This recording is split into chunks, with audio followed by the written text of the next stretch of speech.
Bem, galera, vamos para o exercício 1B. Vale ressaltar que a gente tem que não estar trabalhando mais com ângulo, a gente está trabalhando com radiano. Então, a gente tem que ficar muito esperto em relação a isso aqui, ó. Pera aí, isso aqui é cosseno, só arrumando parte do exercício. Isso aqui é tangente, beleza. Tem que ficar muito claro como que funciona para cada função. O seno, o cosseno e a tangente. No seno, o primeiro e o segundo quadrante são positivos e o terceiro e o quarto são negativos. No cosseno, vai ser assim, o primeiro e o quarto quadrante vão ser positivos e o segundo e o terceiro vão ser negativos, certo? E a tangente, o primeiro quadrante e o terceiro quadrante vão ser positivos e o segundo e o quarto vão ser negativos. Isso é para ângulo. Então, por exemplo, se eu calcular aqui é positivo, aqui é positivo, negativo, negativo. Positivo, positivo, negativo, negativo. Positivo, positivo, negativo, negativo. Se eu quiser o seno de 35, não, o seno de 30, o ângulo vai estar mais ou menos aqui. Não posso estipular totalmente, mas eu sei que está entre 90 e 0, então com certeza deve estar por aqui. Vai ser um valor positivo, certo? Mas se eu pedir um seno de 150, aí vai estar mais ou menos aqui, aí vai ser positivo. Mas se eu pedir o seno de 210, aí vai ser negativo. Aí qual seria o seno de 210, né? Seno de 210, como é o ângulo simétrico ao 30, porque 210 menos 180 dá 30, então dessa maneira eu consigo saber se é simétrico ou não. Aí eu vou ter o seno de 30, só que negativo. Então isso ajuda a gente a entender melhor, né? Se a gente consegue imaginar, tipo, o seno de 30 aqui é 1 meio, beleza. Aí o seno de 150 é a mesma coisa que o seno de 30 positivo. Você pode pensar assim. E o seno de 210 é a mesma coisa que o seno de 30 negativo. Então, você faz o seno de 30 e depois coloca o sinal negativo, né? E aqui no caso no seno de, deixa eu ver, 360, 330, é a mesma coisa. Aí eu vou ter que o seno de 330 é o seno de 30, só que negativo. E o mesmo se aplica aos outros ciclos trigonométricos aqui que eu fiz, certo? Agora, eu falei um pouco de ângulo, mas a gente vai voltar para radiano. Π sobre 3 é uma tática que eu acho que é muito boa na hora de vocês calcularem essas coisas. Eu acho legal a gente transformar para ângulo só para você imaginar. Mas só para você saber onde está, em que parte do ciclo está. Porque ninguém decora isso aqui, né? Π sobre 3, só as pessoas que literalmente têm boa memória e tal.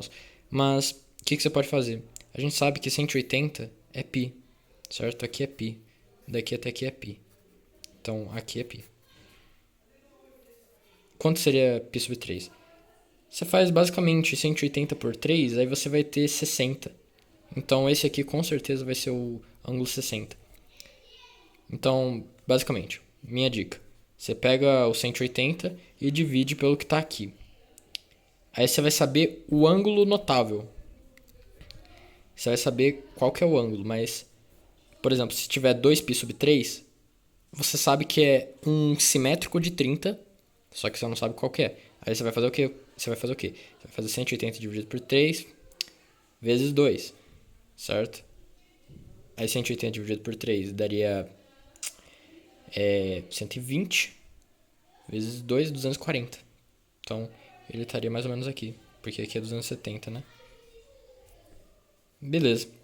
Visto esses conceitos aqui, só para dar uma relembrada para vocês, a gente tem aqui π sobre 3. Então, π sobre 3 seria o quê? Seria a mesma coisa que 60 graus, porque 180 por 3 dá 60. Aí 180 por 3 vezes 1, que está aqui acompanhado. Se fosse 2, eu multiplicaria por 2. Se fosse 3, eu multiplicaria por 3. Beleza, pessoal? Aí beleza, né? A gente sabe que é 60. Se vocês viram o vídeo anterior, a gente conversou um pouco, mais ou menos sobre o mesmo assunto, só que em ângulo. Não é diferente aqui. A cotangente de π sobre 3 seria a mesma coisa que a cotangente de 60. Então é só substituir e fazer os mesmos valores, certo? Então, cotangente de 60, ó, a tangente seria de raiz de 3. Então, a cotangente seria 1 sobre raiz de 3, que é o inverso, certo? E a secante? Secante de π sobre 3, secante de 60, é a mesma coisa que o inverso do cosseno. Então, seria o inverso do cosseno de 60. No caso, o cosseno de 60 é 1/2. Então, seria o inverso. Seria 2, né? Porque aí você troca. E o cossecante de π sobre 3 é a mesma coisa que 1 sobre seno de 60. Seno de 60 é raiz de 3 sobre 2, certo? Então seria... Esse aqui eu vou escrever para vocês lembrarem dessa parte de racionalizar. Então seria 1 sobre seno de 60, né? Que é a mesma coisa que 1 sobre raiz de 3 sobre 2. Que é a mesma coisa... Dá pra ver que é um 3, certo? Que é a mesma coisa que 2 sobre raiz de 3. Aí você racionaliza. Aí você multiplica a raiz de 3 em cima, a raiz de 3 embaixo. Fica 2 raiz de 3 sobre 3. Aí essa seria a resposta da cossecante. É isso, pessoal. Até o próximo vídeo.